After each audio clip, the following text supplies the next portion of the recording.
Crypto's world headquarters in New York City, I'm Matt Miller. And from our studios in Washington, D.C., I'm Kaylee Lyons. Welcome to Bloomberg Crypto, a look at the people, transactions, and technology shaping the world of decentralized finance.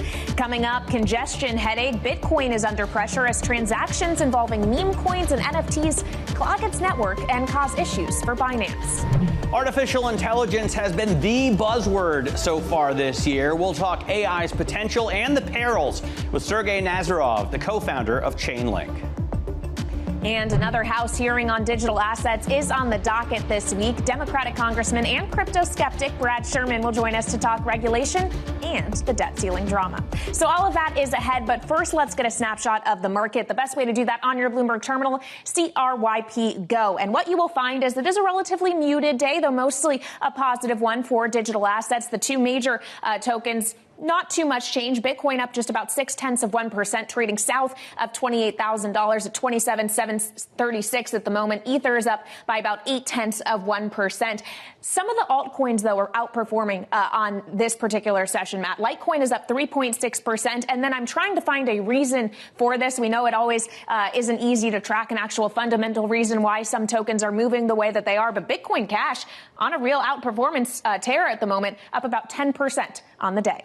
All right. Well, the hottest story in crypto this week has been the challenges that Binance is facing. Bloomberg's Sonali Basak has more on what's fueling the latest anxiety about the world's biggest crypto exchange. Sonali? Right. There are a few issues at play here, and one is mounting regulatory concerns, and the other is that Binance had to halt Bitcoin withdrawals twice in a 12-hour period. Now, the exchange said that this was partly due to network congestion, and that this congestion had contributed to a surge in transaction fees on the Bitcoin blockchain. But for Binance CEO Changpeng Zhao, the surge in these transaction fees, it's also called gas prices, is part of doing business. The CEO said in a tweet on Monday that gas prices, they do fluctuate, and that rising fees mean Bitcoin is in a bull market. Now, what's behind the surge in volumes and fees? Meme coins. One of the most popular of these is called Pepe, a frog-themed coin that has risen about 3,000% since its launch in April. The value, though, is still less than a penny per token. Previously, most meme coin activity had happened on the Ethereum blockchain, and that's all changing. Tokens like Pepe are built on a framework called BRC20. BRC20 is only a few months old, but the rising transaction fees and network congestion are a testament to the popularity of these new tokens. Now, check out just how much transaction fees have surged. By the end of Monday, they rose to almost $31 on May 8th, up from $1.81 just a year ago. And against this backdrop, Binance has been facing major regulatory challenges, and its customers, rivals, and global watchdogs are watching its activities closely. The most recent regulatory development is a U.S. Justice Department probe into whether Binance or its company officials might have run afoul of sanctions requirements relating to Russia's invasion of Ukraine. All right, Sonali, thanks very much for that. By the way, Binance isn't the only exchange embroiled in a fight with U.S. regulators. Coinbase CEO Brian Armstrong has been vocal about the lack of clarity in current U.S. regulation, and he spoke with Bloomberg yesterday. Look, we don't relish the opportunity to be in litigation with one of our primary regulators. We've sought out regulation all over the world and tried to be proactive when there wasn't clarity. But if there's no clear rule book in the U.S., we created our own best practices to evaluate, over 1,000 assets, and we rejected 80% of them. The 200 or the 20% that we list, we believe are commodities, and there's been no clear rule book. And so if we receive a Wells notice, I feel like we have a duty to push back and go seek case law that will help bring this clarity to the U.S. All right. Well, joining us now for more on this is Congressman Brad Sherman, a Democrat from California and a member of the House Financial Services Subcommittee on Digital Assets. Congressman, great to talk to you again. Thank you so much for joining us. I think followers of this show by now are probably well acquainted with your views on crypto. To call you a skeptic, perhaps, is a delicate way of phrasing it. You have said in the past that you would like to see crypto investment banned in the U.S. But we are hearing more and more that due to the uncertainty in the regulatory environment here, the spate of enforcement actions we have seen from U.S. regulators, that a lot of this activity, a lot of the players in the industry are moving offshore. Doesn't that make it harder to protect U.S. consumers? Why not foster an environment in the U.S. for this activity to take place so that you can exercise regulatory control over it? There's this fear of missing out, that we've got to keep up with other countries. Peru is way ahead of us in cocaine production. China's way ahead of us in organ harvesting. We don't need to keep up on those things, and we don't need to keep up on crypto. As for protecting U.S. investors know, and they certainly know now, that when you send your money to the Bahamas or Cayman Islands, you do not have protection. You could lose it all.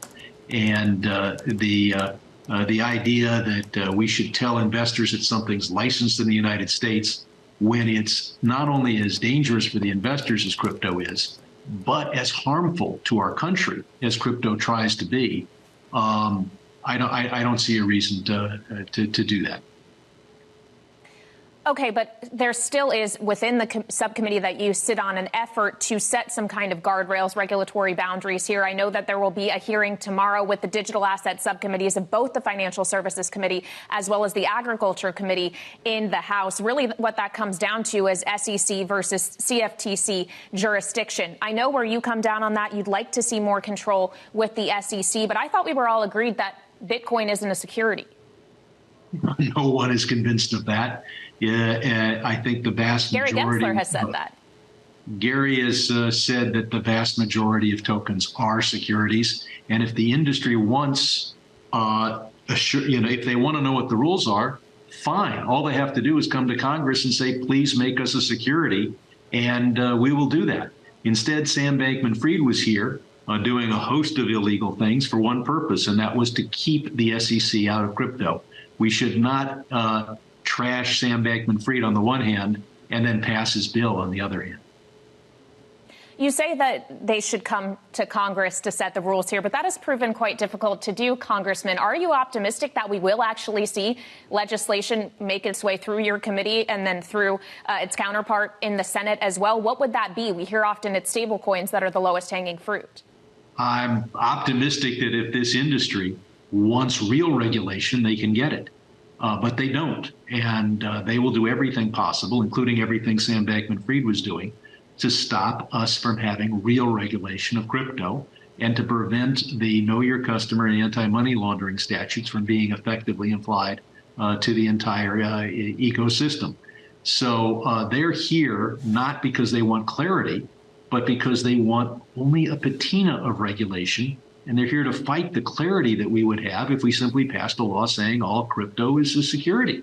We could have that kind of clarity immediately, but the industry has a lot of money and power. And there's no money and power on the other side.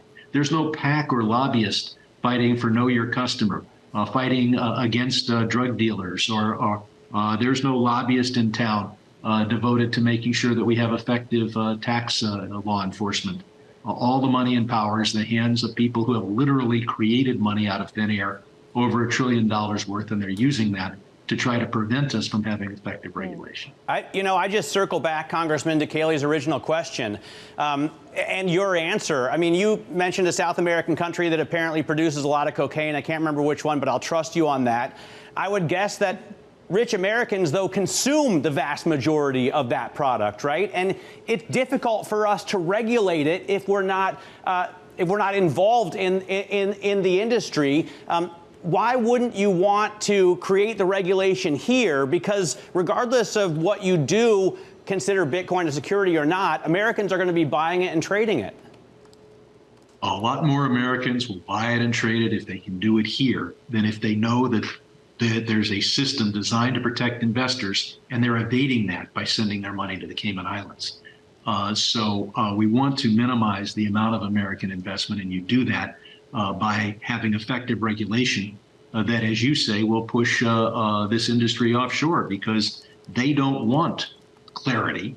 They don't want effective regulation. They want a patina of regulation, the image of regulation, and that's why they're fighting the clarity that they could get by simply identifying cryptocurrencies as a security and having the much larger and more effective regulatory agency be the regulator.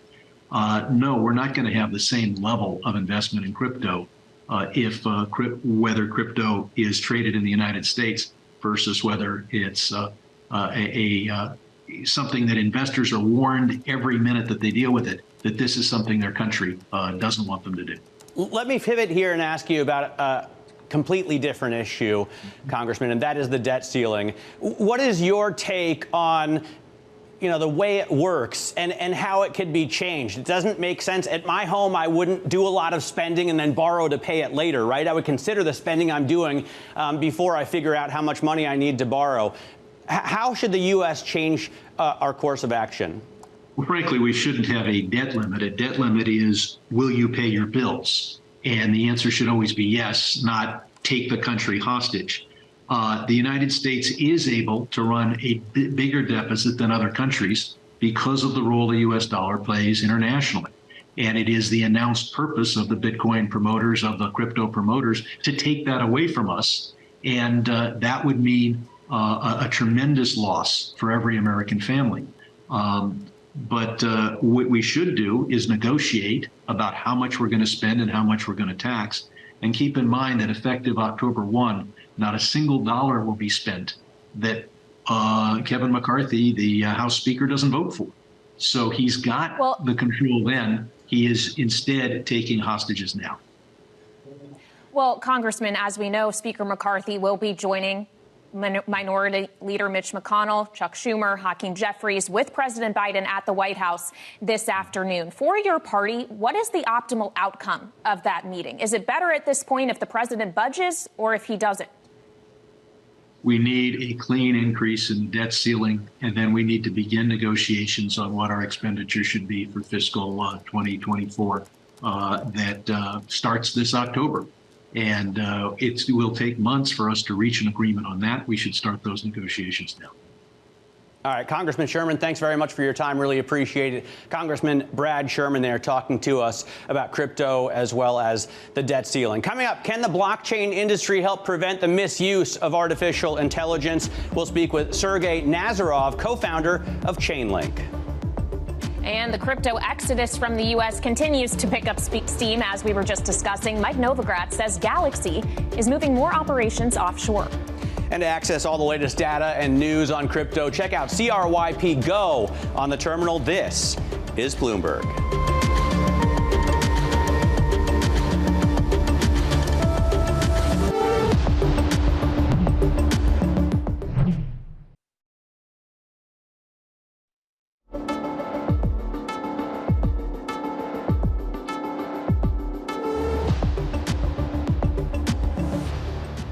We are in the middle of an incredible revolution in AI. If you're a company today and you're not embracing the changes that are taking place with AI, you're going to be behind. It is an existential crisis for every business to understand how this technology, how this breakthrough is going to change the way that they work. When new technology brings big changes, sometimes it's be responsible. Think about both the pluses and the minuses. Let's take actions to help form it safely. I think it's too early to regulate AI. We don't know enough about it. I think the companies that are building this recognize that regulation is needed. A slew of Bloomberg TV guests discussing the rapid rise of artificial intelligence, including Ashton Kutcher. Joining us now with his take is Sergey Nazarov. He is the co-founder of Chainlink. It's a Web3 services platform, and Sergey recently penned a piece about how the blockchain industry could help defend against the misuse or misalignment of artificial intelligence. Great to have you here on set with us. Thanks so much for coming to join us. What's your take on the use of AI in conjunction with blockchain? Does it pose too many dangers? Thanks for having me. So I think that blockchains are generally built to be very secure, and they're built to resist adversaries, hacking them and taking money and value out of them and manipulating them. And so far, the adversaries have been people and even nation states trying to gain access to various blockchains and steal from them and manipulate them. So blockchains have had to meet a very high standard for security, and this is the sense in which I feel they are more AI resistant. And so all this talk about making AI pause or making AI slow down, I think is unlikely. I think what we should be thinking about is countermeasures and how can systems be made AI resistant so that if people do use AI or if an AI becomes adversarial, how do you limit what it's able to do by building systems that are resistant and secure against that adversary? Do you make a distinction between proof of work and proof of stake? Sure. In terms of how well they can defend against adversaries? In that sense, no, I don't see a huge distinction. I think the real core security property that blockchains and smart contracts have is decentralization. So it's basically how many systems do you need to compromise? And so if you need to compromise a single server in a single bank, that's one system. But to compromise something like Bitcoin or Ethereum, you need to compromise thousands of servers. The method they use to generate consensus, I think, is, in both cases, pretty secure. I think it's a matter of how many individual systems run by individual entities with individual different security practices would need to be compromised. And so there's arguably thousands of times more security, which is why you've never seen these systems get hacked and money stolen from them, even though many people have tried. And so presumably if an AI were to try to hack a single bank server versus Bitcoin, it would be much harder for it to hack Bitcoin. And in that sense, those systems would be AI resistant. Can you give us some specific examples or use cases of AI in blockchain technology? I mean, what does the future look like, do you think? So blockchains have different relationships with risk management, and blockchains make a lot of data available about various risks in relation to the financial products that run on those chains. That data can be easily analyzed by AI, more easily than bank data, which is closed and unavailable. So one way that AI and blockchains can interact is the openness and transparency of blockchain systems can allow AI to actually prove that blockchain financial products are more secure and reliable.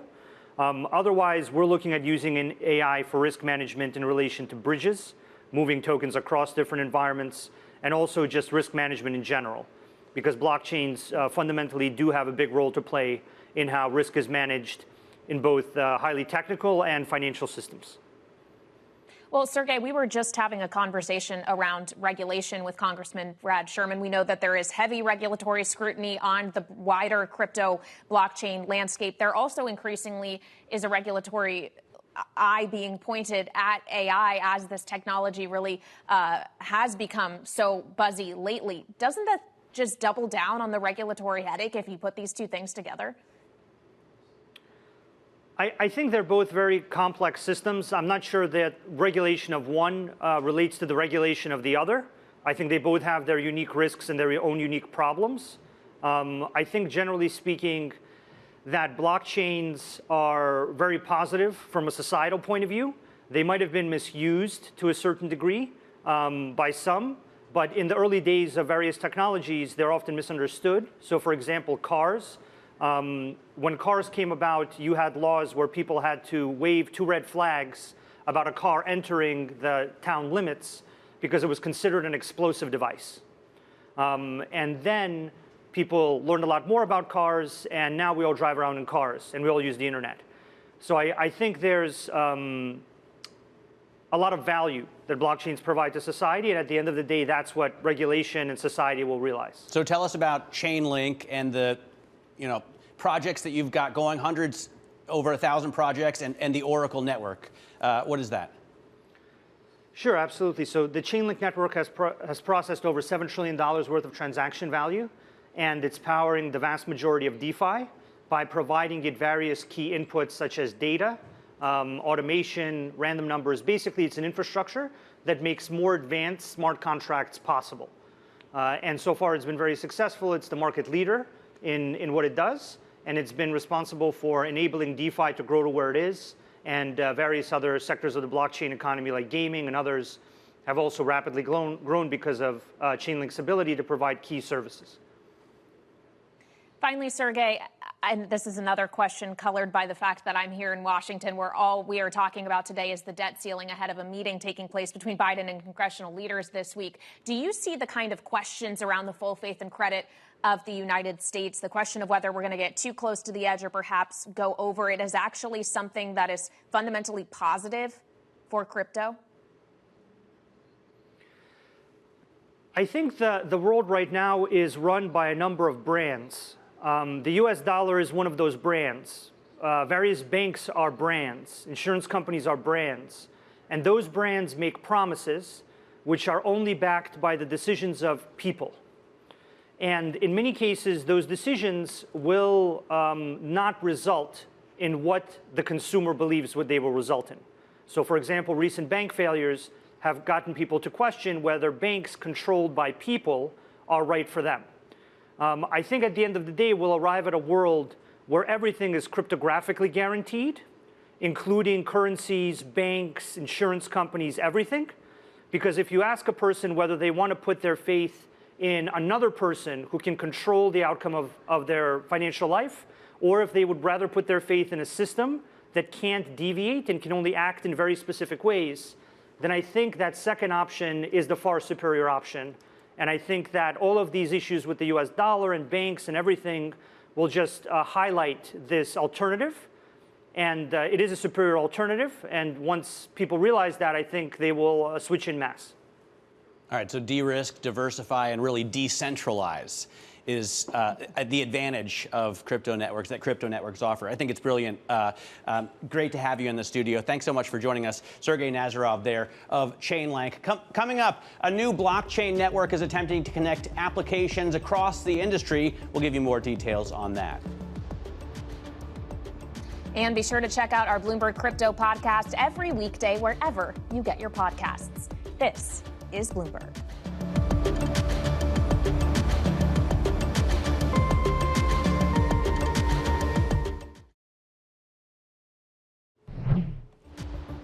Now to some crypto stories that caught our attention this week. A group of firms, including Goldman Sachs and Microsoft, are joining a new blockchain system with the goal of encouraging broader adoption of the technology. The Canton Network is trying to connect different blockchain systems built by various organizations while still allowing them to keep required controls and privacy. It starts testing in July. Galaxy Digital.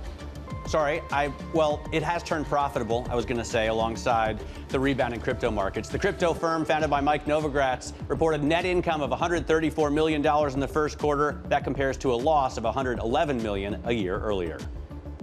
And this one's me. Shaquille O'Neal is calling foul on lawyers who attempted to serve a lawsuit accusing him of duping investors into a Ponzi scheme by promoting FTX's crypto exchange. They had tried for months to serve him at multiple residences and even via social media. Lawyers for O'Neal claimed the plaintiffs missed their deadline since tossing the documents at his car falls short of legal requirements. I love that story, and I love that image, Matt. Yeah, that takes a lot of cojones, I think, to throw something at Shaq. In any case, great show. This is Bloomberg.